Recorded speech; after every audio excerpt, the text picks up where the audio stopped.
Hi there, Sandra here from Create in Spain, and today this video is a little different. I'm going to be showing you some tips for clean and simple cards. Things that you can actually make quickly. They look very fresh, very clean, but they don't take you an age to do. Okay, so clean and simple cards, they have to be made well to work, because if there's nothing really busy on a card front, it's got nothing to detract from any errors that you might make. So one of the most obvious tips I have for you is have clean hands. Wear gloves if need be. I can't, I just find it too uncomfortable. But if you can't do that, make sure you have some rubbing alcohol and a cloth at hand to make sure that you've got no ink on your fingers, because the last thing you want is ink going on something like a white card like this. My next tip is adding a layered panel.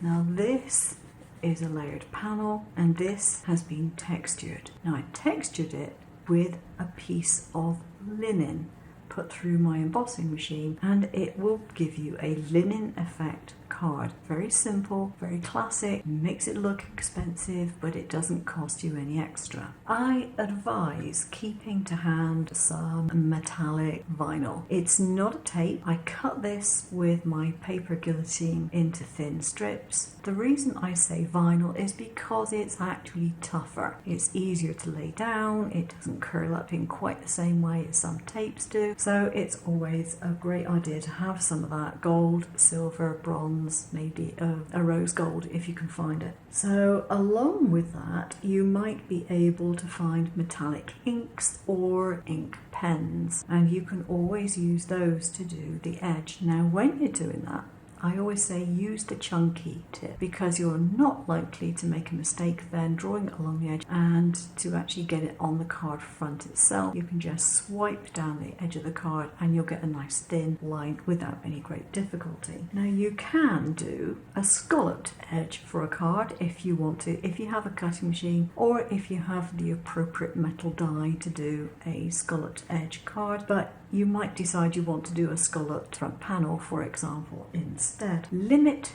your colour palette to 2 or 3 colours. More than that, it starts to get a bit busy looking and it stops being clean and simple. Next thing is measure accurately.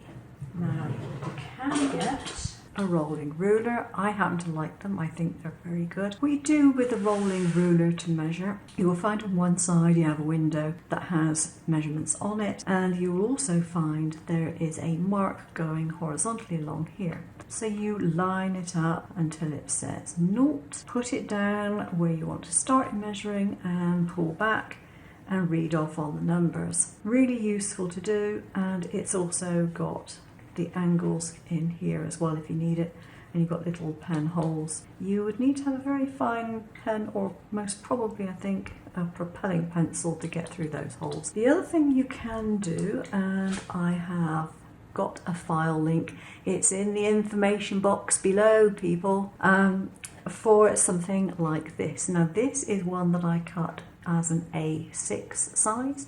If you want to size it up for an A2, there's nothing to stop you from taking the SVG apart and resizing it. So the idea of this, if you have a card of the correct size, I'm not sure I've got the actual A6 ones here.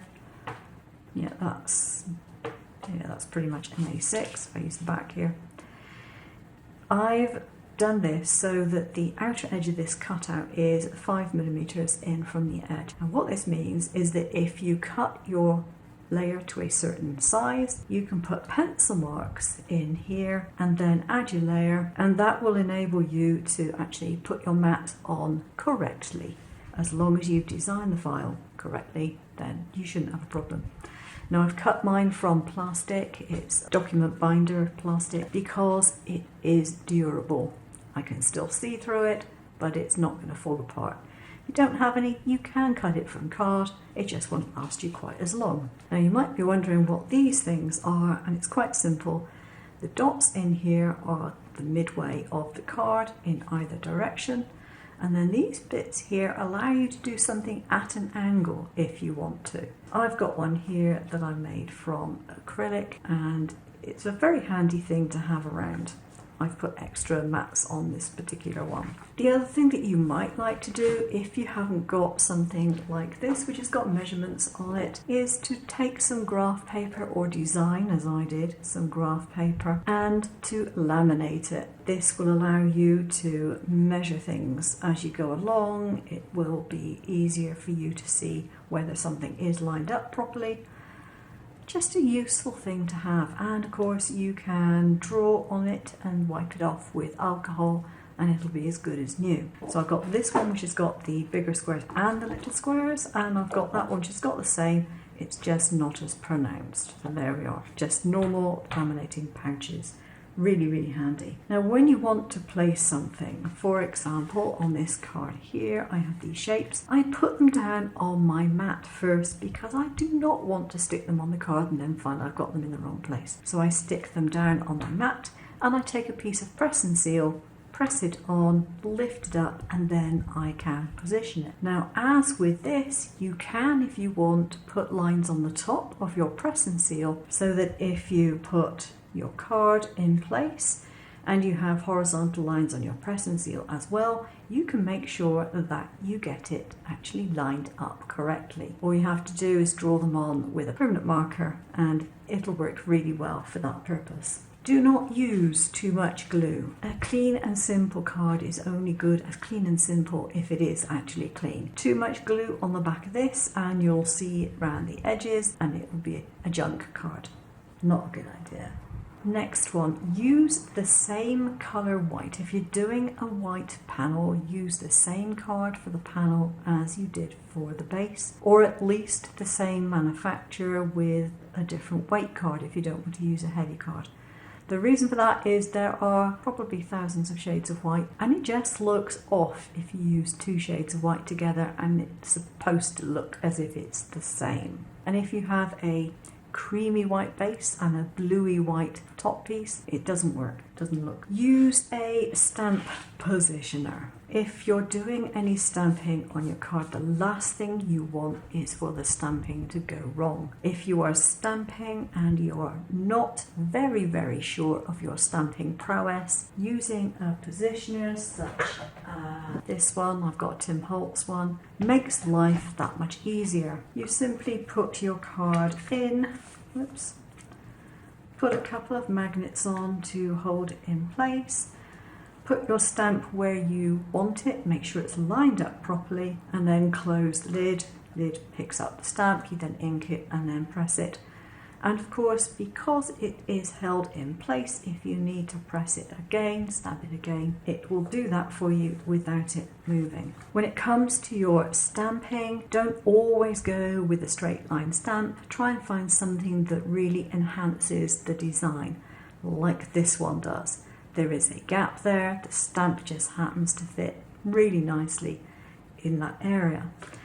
Really good idea, no matter what sort you get. This is an example of how not to do it. This is one layer. This looks homemade. It looks wrong. There's nothing wrong with the stamping, that's fine. The design itself is okay. These gems have not been put on exactly the same as these, so that unbalances it. Gems on a clean and simple card need to be kept to a minimum, and if you're going to put them on, you need to make sure they are put on exactly as they should go, because otherwise the card is ruined. I did this one as an example to show you what not to do. It doesn't look professional, it's just not a great card. The other thing that you can do, which is quite fun, is, as I've done on this one, rotate the front panel bit. Don't put it on straight, put it on obviously crooked. But it's a nice way of adding some extra interest to a clean and simple card without adding any more elements. And the other thing is, when it comes to your scraps of card, just keep them color coordinated, or at least into metallics, plain and patterned. And that way, when you want some accents for your clean and simple cards, you'll have some to use and you'll be able to find them easily. And lastly, they do not always have to be white. I have a card here which is definitely on the more masculine side. Very simple, very easy, and it still looks good, but it's not on white card. Sometimes it's difficult to find a way to use coloured cards for card bases, but the way of doing it for clean and simple is to add the texture to your front panel in the same way that we did with the white ones. If you've liked this video, please consider subscribing if you haven't already, and leave some likes down below. That would be great. Now, what would you like to see me make videos on? If you've got any ideas, again, comments down below and I'll see what I can do. That's it for now. Thanks for watching. I'll see you again soon. Take care now.